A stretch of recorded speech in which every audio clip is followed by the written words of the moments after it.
हमें 10 लाख से ऊपर बिजनेस के लिए लोन चाहिए और हम किसी भी बैंक में अप्रोच करते हैं। हमें वो फॉर्म मिलता है जिसको हमें भर के बैंक में देना है अपने लोन के लिए, और अब ये फॉर्म देखकर हम घबरा जाते हैं। हमें ये समझ में नहीं आता इस फॉर्म में क्या डिटेल्स भरनी है, कैसे भरनी है। नमस्कार दोस्तों, मैं हूं आदि और स्वागत है आपका हमारे चैनल में। आज मैं आपको दिखाऊंगा कि 10 लाख से ऊपर का बिजनेस लोन का फॉर्म कैसे भरा जाना है। यहां मैं आपको ये बता दूं कि 10 लाख से ऊपर और 1 करोड़ रुपए तक के लोन के लिए एक कॉमन फॉर्म है, एक जैसा फॉर्म है जो कि हर बैंक में लागू होता है। इसलिए घबराने वाली कोई बात नहीं है।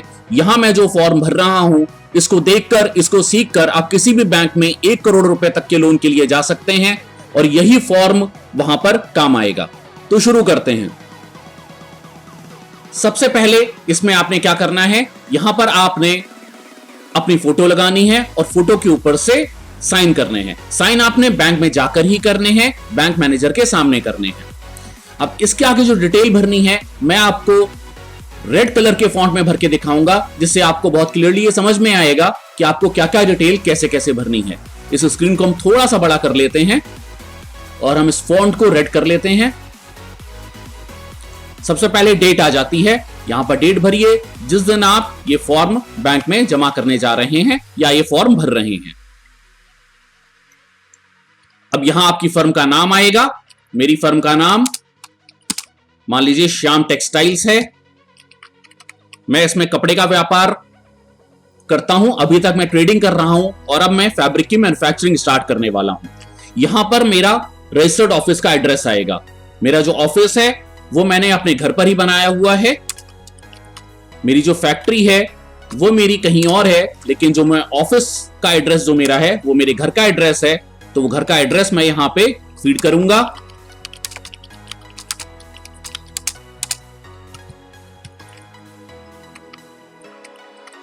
इस तरह से आपने अपने घर का एड्रेस यहां पे फीड करना है।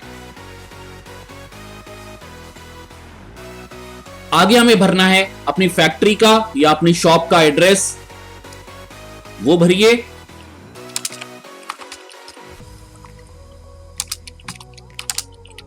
जरूरी नहीं है कि आपका ऑफिस और आपकी फैक्ट्री एक ही जगह पर हो, अलग अलग हो सकती हैं। अगर एक ही जगह पर है तो आपका दोनों जगह कॉमन एड्रेस आ जाएगा।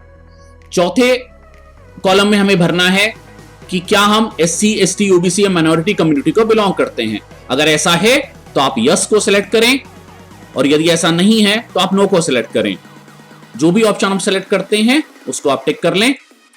इसके बाद यदि आप इसमें यस सेलेक्ट कर रहे हैं तो इसके आगे आपको बताना होगा कि इसमें से आप किस कम्युनिटी में आते हैं। SC, ST, OBC या माइनॉरिटी, जिस भी कम्युनिटी के अंदर आप आते हैं उसे सिलेक्ट करके आप उस पर टिक मार्क कर सकते हैं।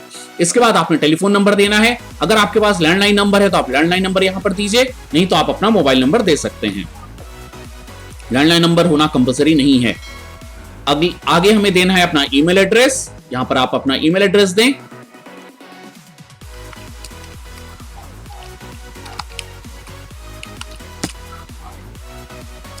इसके बाद मोबाइल नंबर हम ऊपर ऑलरेडी दे चुके हैं। आप वही मोबाइल नंबर यहां पर कॉपी कर सकते हैं, या आपका अगर कोई दूसरा मोबाइल नंबर है तो आप वो मोबाइल नंबर यहां पर दे सकते हैं। इसके बाद आपका पैन कार्ड का नंबर आ जाता है। ये सभी डिटेल्स कंपलसरी हैं, इसलिए आप कोई भी कॉलम खाली ना छोड़ें, हर कॉलम को आप भरें। जो भी कॉलम आपको लगता है जो आपके लिए लागू नहीं होता, आप पर एप्लीकेबल नहीं है, आप उस पर नॉट एप्लीकेबल या लागू नहीं लिखकर आगे बढ़ सकते हैं। अगले कॉलम में भरना है कॉन्स्टिट्यूशन, यानी कि हमारे बिजनेस का स्वामित्व, हमारा बिजनेस का ओनरशिप किस तरह की है। इंडिविजुअल है, जॉइंट है, proprietorship, partnership, private limited company या जिस भी तरह की ओनरशिप है। यहां पर मेरी जो फर्म है वो एक प्रोप्राइटरशिप फर्म है, तो मैं प्रोप्राइटरशिप को सेलेक्ट कर रहा हूं। इसके बाद है डेट ऑफ एस्टैब्लिशमेंट, यानी कि बिजनेस आपने कब स्टार्ट किया, आपने वो यहां पर भरना है। ये मेरे बिजनेस की डेट ऑफ एस्टैब्लिशमेंट है। हो सकता है आपका बिजनेस बिल्कुल नया हो, आपने अभी स्टार्ट ही ना किया हो, तो आप जिस डेट को आप एस्टैब्लिश करना चाहते हैं वो डेट यहां पर भर सकते हैं। इसके बाद है स्टेट, जिस प्रदेश में आप काम कर रहे हैं, आप वो स्टेट भरें। अगले कॉलम में हमें भरना है city where loan is required, यानी कि ये जो लोन आप लेने जा रहे हैं वो कौन से शहर में आप अप्लाई कर रहे हैं, तो वो आप यहां पर भरिए, और कौन सी डिस्ट्रिक्ट में अप्लाई कर रहे हैं वो भरिए।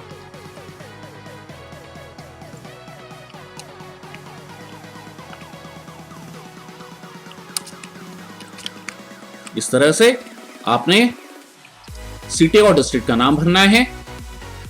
इसके बाद है branch where loan is required, यानी कि आप बैंक की किस ब्रांच में आप लोन के लिए अप्लाई कर रहे हैं, वो ब्रांच का नाम आप यहां पर दे सकते हैं।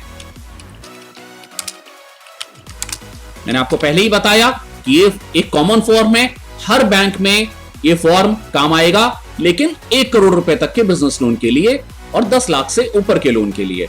10 लाख तक के लोन के लिए मुद्रा का फॉर्म है, जिसको भरना मैं पहले ही अपने एक वीडियो में सिखा चुका हूं, आप जाकर वो देख सकते हैं।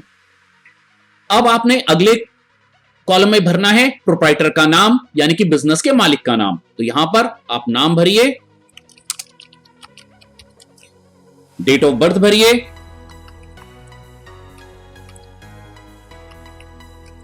फादर का नाम,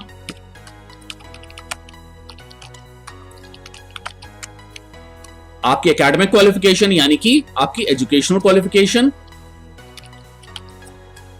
और आपका मोबाइल नंबर।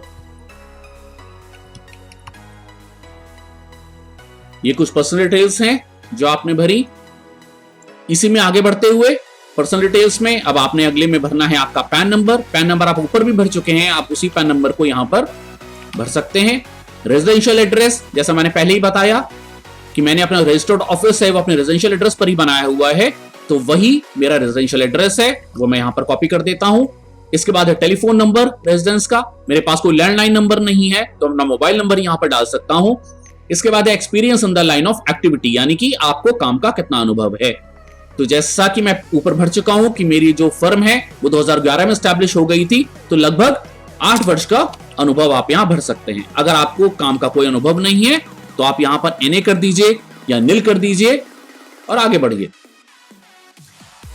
15वें सवाल में हमें बताना है कि हमारी एग्जिस्टिंग एक्टिविटी क्या है, यानी कि अभी हम क्या काम कर रहे हैं। तो अभी मैं कपड़े की ट्रेडिंग कर रहा हूं, मैं वो यहां भरूंगा। ये काम मैं कब से कर रहा हूं, तो ये काम मैं जिस डेट से कर रहा हूं या जिस साल से कर रहा हूं वो मैं यहां भर देता हूं। इसके बाद है प्रपोज एक्टिविटी, यानी कि ये जो लोन मैं ले रहा हूं ये किस काम के लिए ले रहा हूं। अब हो सकता है आप अपनी एग्जिस्टिंग एक्टिविटी यानी कि जो काम आप अभी कर रहे हैं उसी के लोन ले रहे हो, तो आप वही काम दोबारा यहां पर कॉपी कर सकते हैं।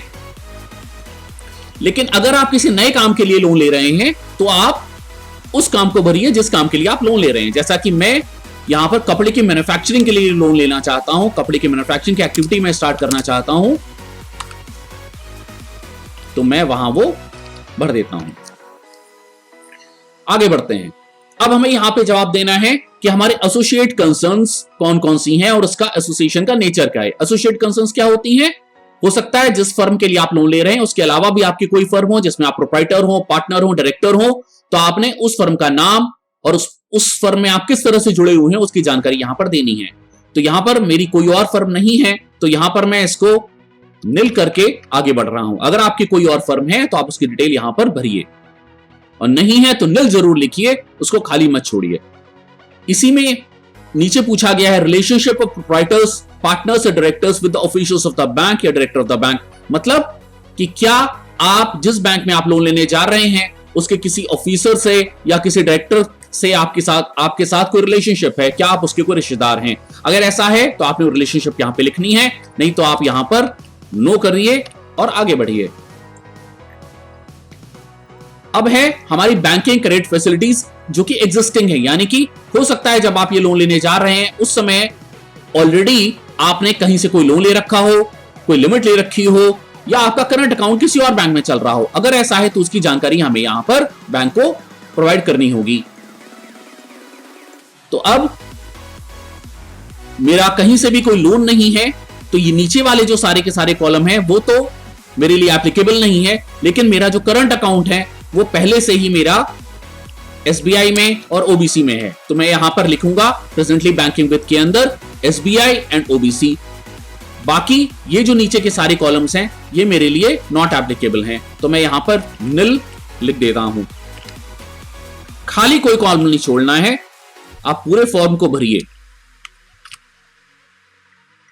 इसी में नीचे हमसे पूछा गया है if banking with our bank customer ID be given here. Our bank का मतलब जिस बैंक में आप ये लोन लेने जा रहे हैं, अगर उसी में आपका पहले से खाता है, आपका करंट अकाउंट उसमें पहले से है, आपकी लिमिट उसमें पहले से है, तो उसका कस्टमर आईडी आप यहां पर दें। अगर ऐसा नहीं है तो आप यहां पर NA कर दें और आगे बढ़ें। इसके नीचे एक छोटा सा डिक्लेरेशन आपकी तरफ से आप दे रहे हैं कि it is certified that our unit has not availed any loan from any bank या financial institution in the past and I am not indebted to any other bank या financial institution other than those mentioned in column number 17 above. इसका क्या मतलब है कि आप ये certify कर रहे हैं कि आपने किसी भी बैंक से कोई लोन पहले नहीं लिया हुआ है, और अगर लिया हुआ है तो उसकी जानकारी आपने यहां दे दी है। आगे बढ़ते हैं। 18 नंबर कॉलम में हमें भरना है कि हम क्या क्रेडिट फैसिलिटी या क्या लोन या क्या लिमिट लेने के लिए बैंक के पास जा रहे हैं।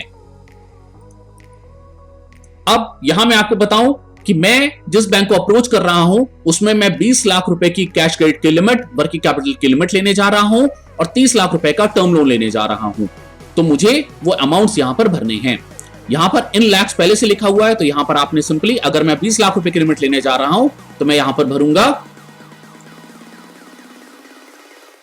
20.00 पर्पस फॉर विच रिक्वायर्ड, यानी कि ये जो लिमिट आप ले रहे हैं ये किस काम के लिए ले रहे हैं। तो कैश क्रेडिट की जो लिमिट होती है वो वर्किंग कैपिटल के लिए होती है, तो आप यहां पर लिखें वर्किंग कैपिटल फॉर बिजनेस। अब है प्राइमरी सिक्योरिटी। प्राइमरी सिक्योरिटी मतलब ये जो 20 लाख की लिमिट आप ले रहे हैं इसका आप क्या करेंगे, कहां इस्तेमाल करेंगे। तो लिमिट का जो इस्तेमाल होता है वो इस्तेमाल होता है स्टॉक्स के लिए, डेटर्स के लिए और अदर करंट एसेट्स के लिए। साथ में हमसे पूछा गया है कि इसकी अप्रॉक्सीमेट वैल्यू क्या होगी। तो अप्रॉक्सीमेट वैल्यू आप यहां पर दे सकते हैं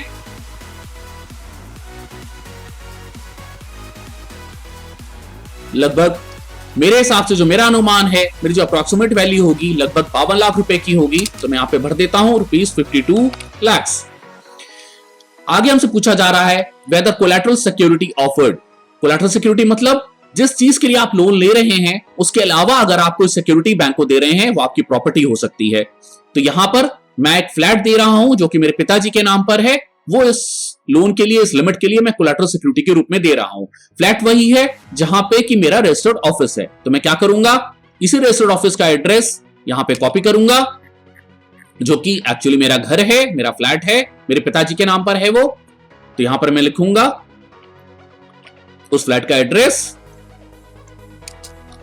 इसके आगे इसकी छोटी सी डिटेल भी देनी होगी हमें कि इसका मेजरमेंट क्या है। मान लीजिए कि मेरा जो फ्लैट है वो 1000 स्क्वायर फीट का है और ये चूंकि मेरे पिताजी के नाम पर है तो मैं यहां पे लिखूंगा standing in the name of mister S Agarwal, जो कि मेरे पिताजी का नाम है। तो इस तरह से ये कॉलम भर जाता है। अब आगे बढ़ते हैं। हमें भरना है कि टर्म लोन हमें कितना चाहिए। मुझे मशीन के लिए 30 लाख रुपए का टर्म लोन चाहिए। Purpose for which required purchase of textile machinery. Primary security, primary security इस टर्म लोन के लिए प्राइमरी सिक्योरिटी जो होगी वो यही मशीनरी होगी। तो यहां पे मैं लिखूंगा मशीनरी कॉस्टिंग ₹40 लाख। तो ये मशीन की कीमत हो गई। कोलैटरल सिक्योरिटी, कोलैटरल सिक्योरिटी इस टर्म लोन के लिए भी वही रहेगी जो ऊपर लिमिट के लिए दी है। तो मैं क्या करूंगा, यहां पर सिंपली लिख दूंगा सेम एज अबव। आगे बढ़ते हैं।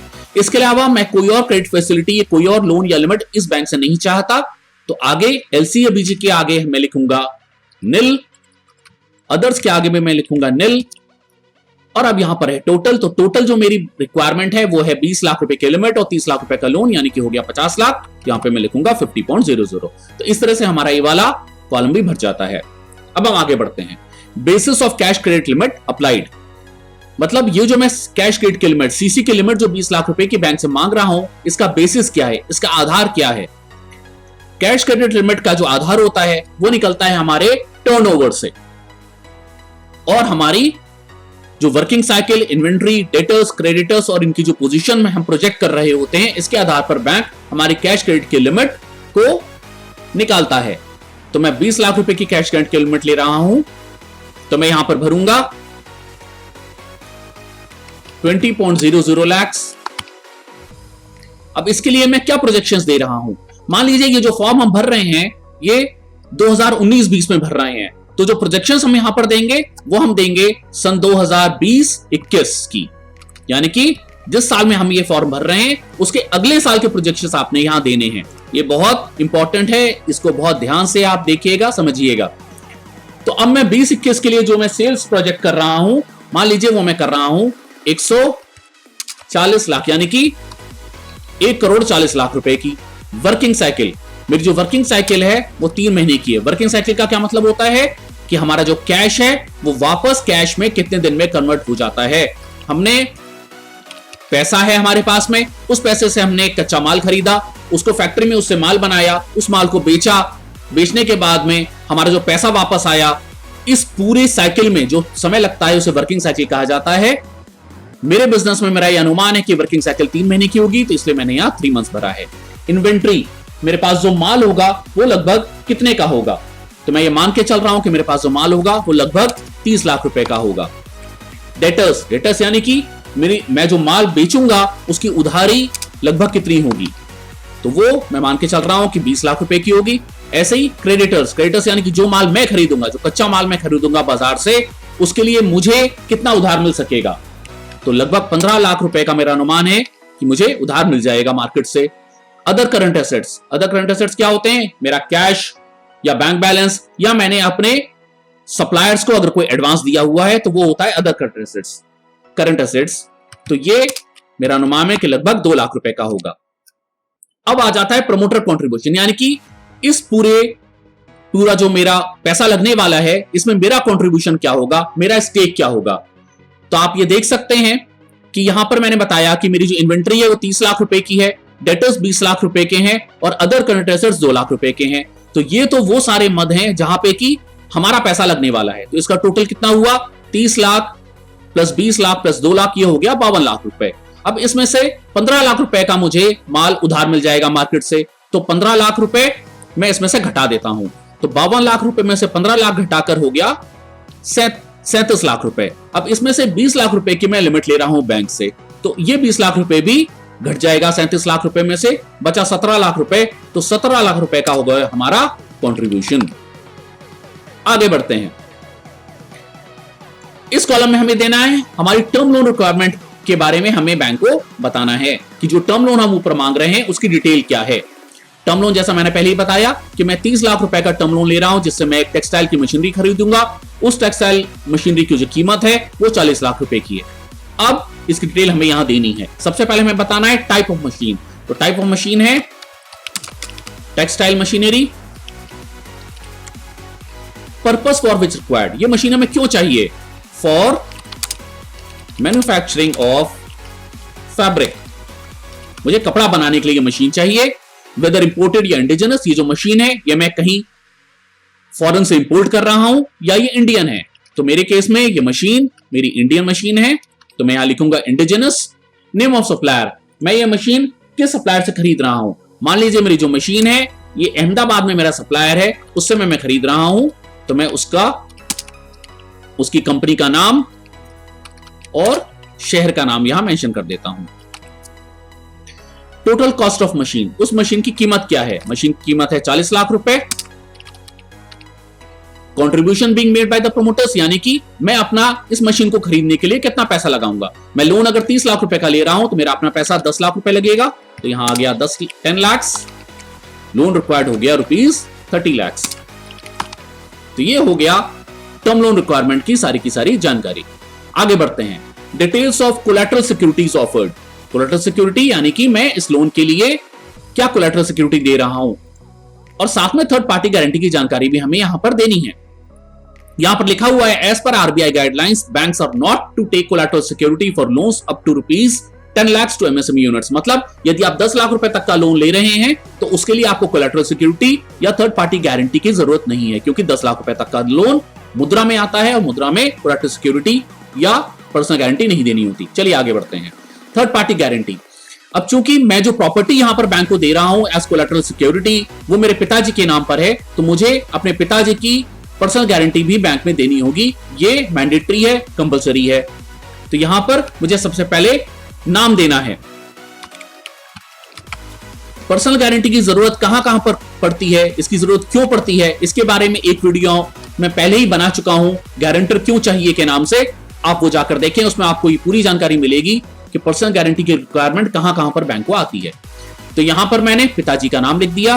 रेजिडेंशियल एड्रेस मैं पहले ही दे चुका हूं ऊपर, जहां पर मेरा ऑफिस भी है, और वही फ्लैट मैं इसको कोलैटरल सिक्योरिटी बैंक को ऑफर भी कर रहा हूं, तो वही मैं यहां पर कॉपी कर देता हूं।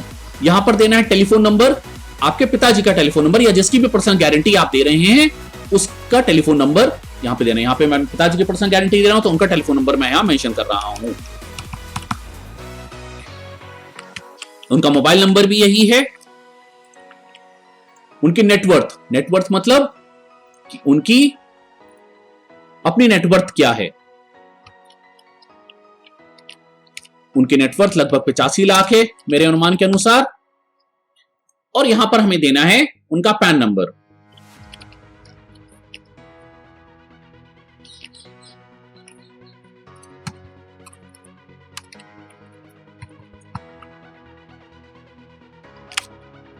तो ये होगी गारंटर की डिटेल्स। इसके बाद आ जाती है कोलैटरल सिक्योरिटी। जो कोलैटरल सिक्योरिटी आप ऊपर भर चुके हैं उसी की यहां पे कुछ और जानकारी बैंक ने मांगी है हमसे। तो सबसे पहले हमें बताना है name of owner of collateral, यानी कि जो कोलैटरल सिक्योरिटी हम बैंक को दे रहे हैं उसका ओनर कौन है, उसका मालिक कौन है। तो जैसा मैंने पहले ही बताया कि मैं जो फ्लैट दे रहा हूं मेरे पिताजी के नाम पर है, तो मैंने उनका नाम यहां पर लिख दिया। अब कोलैटरल सिक्योरिटी की नेचर क्या है, नेचर जो है वो है रेजिडेंशियल फ्लैट। उसकी डिटेल्स क्या हैं, डिटेल्स हम यहां ऊपर पहले ही भर चुके हैं, वही डिटेल्स आप यहां कॉपी कर सकते हैं।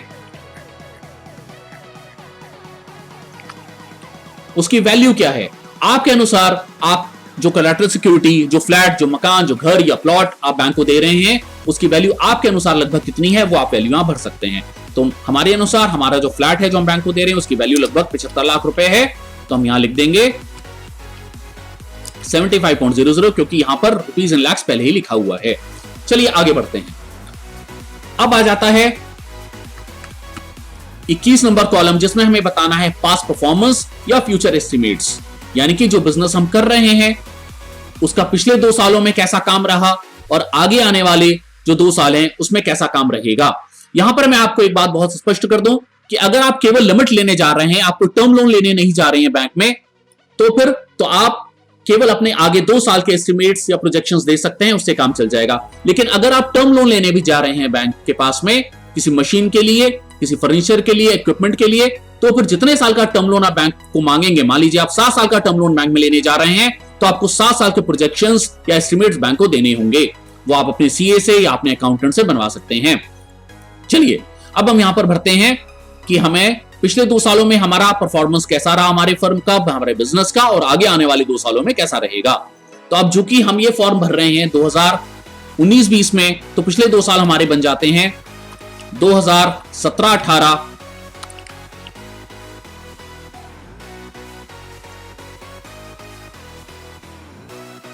और 2018-19। तो यहां पर आपने भरना होगा कि आप पीछे के किन 2 सालों का एक्चुअल फिगर दे रहे हैं और आगे आने वाले किन 2 सालों के आप एस्टिमेट्स या प्रोजेक्शंस बैंक को दे रहे हैं। तो यहां पर जो पीछे के 2 साल हैं मेरे केस में वो 2017-18 और 2018-19 हैं। तो मैंने यहां पर भर दिया 2017-18 और 2018-19। ये तो हो गए पीछे के 2 साल। आगे आने वाले 2 साल हो जाएंगे एक तो जो साल चल रहा है यानी कि प्रेजेंट ईयर या करंट ईयर जिसको हम कहते हैं, और अगला साल हो गया 2020-21 यानी कि आगे आने वाला साल। इस तरह से आप इसको यहां भर सकते हैं। चलिए अब हमें बताना है नेट सेल्स, यानी कि पीछे के 2 सालों में क्या क्या सेल हमने करी थी। 2017-18 में जो मेरी सेल थी वो 90 लाख रुपए की थी। यहां पर लैक्स यहां पहले से लिखा हुआ है, तो आपने केवल अपनी फिगर यहां पर मेंशन करनी है। 17-18 में मेरी सेल 90 लाख, सॉरी 17-18 में मेरी सेल हुई 70 लाख रुपए की। 18-19 में मेरी सेल हुई 90 लाख रुपए की। 19-20 में जो मेरी सेल का मैं अनुमान लगा रहा हूं, एस्टिमेट लगा रहा हूं, वो है 1 करोड़ 5 लाख रुपए का। और 20-21 में मेरा जो प्रोजेक्शन है वो है 1 करोड़ 40 लाख रुपए का। चलिए इसी तरह से हम अपने प्रॉफिट, जो एक्चुअल प्रॉफिट हुए हैं पीछे के 2 सालों में और करंट ईयर में और आगे आने वाले साल का जो प्रोजेक्ट हम कर रहे हैं प्रॉफिट, वो हमें यहां बताना है। 2017-18 में जो मैंने प्रॉफिट कमाया वो 6 लाख रुपए का कमाया। 18-19 में ये प्रॉफिट बढ़कर हुआ 7.5 लाख। 19-20 यानी कि करंट ईयर में मैं ये मान के चल रहा हूं कि मेरा प्रॉफिट लगभग 8,75,000 रुपए का होगा। और 20-21 में मेरा प्रॉफिट बढ़कर 11.5 लाख रुपए का होगा। ये मेरे प्रोजेक्शंस या एस्टिमेट्स हो गए। इसके बाद है कैपिटल, यानी कि मेरा अपना स्टेक, मेरा अपना शेयर कितना लगा हुआ है मेरे बिजनेस में। तो 17-18 में मेरा जो कैपिटल लगा हुआ था वो 15 लाख रुपए का था। 18-19 में बढ़कर हुआ 19 लाख रुपए। 19-20 में मेरा अनुमान है कि बढ़कर हो जाएगा 25 लाख रुपए। और 20-21 में ये बढ़कर हो जाएगा 35 लाख रुपए। तो इस तरह से हमने अपने पीछे के 2 सालों के एक्चुअल फिगर्स और करंट ईयर और अगले साल के प्रोजेक्शंस हमने यहां पर दे दिए। हो सकता है आपका बिजनेस बिल्कुल नया हो, तो आपके पीछे के कोई फिगर्स ना हो, तो आप इन वाले कॉलम्स में नॉट एप्लीकेबल लिखकर आप केवल करंट ईयर के और अगले साल के प्रोजेक्शंस यहां पर दे सकते हैं। लेकिन इनको खाली नहीं छोड़ना है, आपने भरना जरूर है। अब हमें बताना है हमारे स्टैच्यूटरी ऑब्लिगेशंस, यानी कि हमारे लाइसेंसेस, हमारे रजिस्ट्रेशंस, हमारी जो फीस होती है, हमारे इनकम टैक्स के रिटर्न्स, जीएसटी के रिटर्न्स, इन सब की जानकारी हमें यहां पर बैंक को उपलब्ध करवानी है। सबसे पहले इसमें पूछा गया है registration under shops and establishment act. Her state का अपना registration under shop and establishment act है, जिसके अंतर्गत आपको जाकर अपने शॉप की, अपने एस्टैब्लिशमेंट की जानकारी देनी होती है। उसमें आपको एक ऑनलाइन रजिस्ट्रेशन मिल जाता है। ज्यादातर स्टेट्स में यह फैसिलिटी ऑनलाइन उपलब्ध है। अगर ऑनलाइन नहीं उपलब्ध है तो आपको इसके दफ्तर में, इसके ऑफिस में जाकर यह रजिस्ट्रेशन लेना होगा। तो यहां पर मैं लिखूंगा कि मेरे पास ये रजिस्ट्रेशन उपलब्ध है और उस रजिस्ट्रेशन का नंबर मैं यहां पर बैंक को प्रोवाइड करवाऊंगा। तो रजिस्ट्रेशन नंबर जो मेरा है, मान लीजिए ये है। अगला आ जाता है रजिस्ट्रेशन अंडर एमएसएमई। अब एमएसएमई के अंदर जो रजिस्ट्रेशन होता है वो उद्योग आधार के थ्रू होता है। तो आप उद्योग आधार का रजिस्ट्रेशन नंबर यहां पर दे सकते हैं। अगर आपने उद्योग आधार का रजिस्ट्रेशन नहीं लिया है तो उद्योग आधार का रजिस्ट्रेशन लें, जो कि ऑनलाइन हो जाता है। उसकी कोई फीस नहीं है, कोई चार्जेस नहीं है, बहुत जल्दी वो रजिस्ट्रेशन मिल जाता है। मैं यहां पर वो रजिस्ट्रेशन नंबर अपना भर देता हूं। चलिए, अब ये पूछ रहा है ड्रग लाइसेंस। ड्रग लाइसेंस की आवश्यकता मुझे नहीं है क्योंकि मैं कपड़े में काम कर रहा हूं, तो यहां पर मैं नॉट एप्लीकेबल को सिलेक्ट कर देता हूं। Latest sales tax return filed. Sales tax अब चूंकि जीएसटी से रिप्लेस हो चुका है, तो हमें यहां बताना है कि जीएसटी का रिटर्न जो लेटेस्ट है, यानी पिछले महीने का जीएसटी रिटर्न या पिछले क्वार्टर का जीएसटी रिटर्न आपने फाइल किया है या नहीं किया है। तो अगर आपने फाइल किया है तो यहां पर आप यस को सिलेक्ट करें और यहां पर लिखें GST return filed up to, जिस महीने तक का जीएसटी रिटर्न आप फाइल कर चुके हैं वो आप यहां पर भर दें। Latest income tax returns filed. Income tax return आपको हर साल भरना होता है, आपको पता ही है, तो आपने यहां पर भरना है। आपने यहां सेलेक्ट करना है यस और यहां पे भरना है income tax return filed for financial year 2018-19। Any other statutory dues remaining outstanding. आपका कोई लाइसेंस की फीस, कोई रजिस्ट्रेशन की फीस या कोई और सरकारी फीस ड्यू नहीं होने चाहिए, आउटस्टैंडिंग नहीं होनी, ओवर ड्यू नहीं होनी चाहिए। तो इसमें आप सारी फीस को भरकर यहां पर नो को सेलेक्ट करें और आगे बढ़ें। मान लीजिए कोई फीस अगर आपकी ड्यू है भी, तो आप यहां पर यस लिखकर उसे यहां भर सकते हैं कि मेरी इस चीज की फीस ड्यू है, और फिर आप बैंक को बता सकते हैं कि फीस आप कब तक भरेंगे। चलिए आगे बढ़ते हैं। आगे हमें बताना है हमारे आईडी प्रूफ का नंबर, जब आप बैंक में लोन लेने जा रहे हैं तो आपने अपने आईडी प्रूफ यानी कि पैन कार्ड, आधार कार्ड, ये सब चीजें लेकर जानी होती हैं, तो आप आईडी प्रूफ का नंबर यहां पर भरिए। तो जैसे मान लीजिए कि मैं अपना पैन नंबर या पैन कार्ड लेकर बैंक में जा रहा हूं, तो मैं क्या करूंगा, अपना पैन नंबर मैंने यहां से लिया और इसको मैं यहां कॉपी कर दूंगा। आईडी प्रूफ नंबर मेरा हो जाएगा पैन नंबर दिस। अब चाहें तो अपना आधार कार्ड का नंबर भी यहां पर दे सकते हैं। आप यहां लिख सकते हैं आधार कार्ड नंबर, और जो भी नंबर आपके आधार कार्ड का हो वो आप यहां भर सकते हैं इस तरह से।